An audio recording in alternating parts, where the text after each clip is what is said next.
ಆತ್ಮೀಯರೇ, ಜನಕನ್ನಡ ವಾಹಿನಿಗೆ ಸ್ವಾಗತ. ಧಾರವಾಡದಲ್ಲಿ ಶ್ರೀಪಾದನಗರ ನಿವಾಸಿಗಳ ವತಿಯಿಂದ ಬಸವ ಜಯಂತಿ ಆಚರಣೆ ಬಗ್ಗೆ ವರದಿ. ಧಾರವಾಡ ಶ್ರೀಪಾದನಗರ ನಿವಾಸಿಗಳ ಸಂಘ ರಿಜಿಸ್ಟರ್ಡ್ ವಿಜಯಾನಂದ ನಗರ, ಶ್ರೀ ಸಿದ್ಧಿವಿನಾಯಕ ಗೆಳೆಯರ ಬಳಗ ಮತ್ತು ಶ್ರೀ ಶ್ರೀಪಾದನಗರ ನಿವಾಸಿಗಳ ಸಂಘ ಸೇರಿ ವಿಶ್ವಗುರು ಬಸವಣ್ಣವರ ಜಯಂತಿಯನ್ನು ವಿಜೃಂಭಣೆಯಿಂದ ಆಚರಿಸಲಾಯಿತು. ಇದರಲ್ಲಿ SN Puranik, Shri Mrityunjaya Mallapur, Shri IK ಪಟ್ಟಿಹಾಳ್, Shri SB Hiremath, Shri CS ನೀಲ್ಗಾರ್, Shri GS Bhat, Shri Hiremath, ಹಿರಿಯ ನಾಗರಿಕರಾದ ಶ್ರೀ ಪಲ್ಲೇವ್ ಮತ್ತು ವಿಜಯಾನಂದ ನಗರದ ನಾಗರಿಕರು ಪಾಲ್ಗೊಂಡಿದ್ದರು. ದಯವಿಟ್ಟು ಜನಕನ್ನಡ ವಾಹಿನಿಯನ್ನು ಸಬ್ಸ್ಕ್ರೈಬ್ ಮಾಡಿ, ಲೈಕ್ ಮಾಡಿ, ಶೇರ್ ಮಾಡಿ. ಧನ್ಯವಾದಗಳು.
ಸಮಾಜದ ಸರ್ವ ಜನರಿಗೂ ಸಂಬಂಧಪಟ್ಟಿದೆ.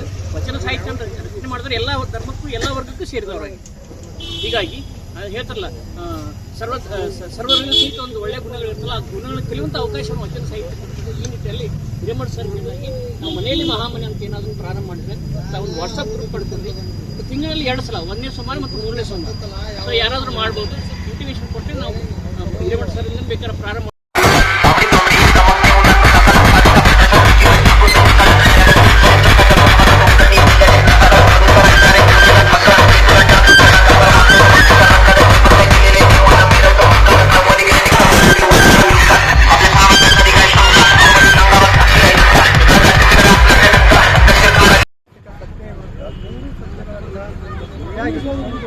ಬಸವಣ್ಣವರು ಕಳವಳಿಯನ್ನು ಮಾಡಿದರು.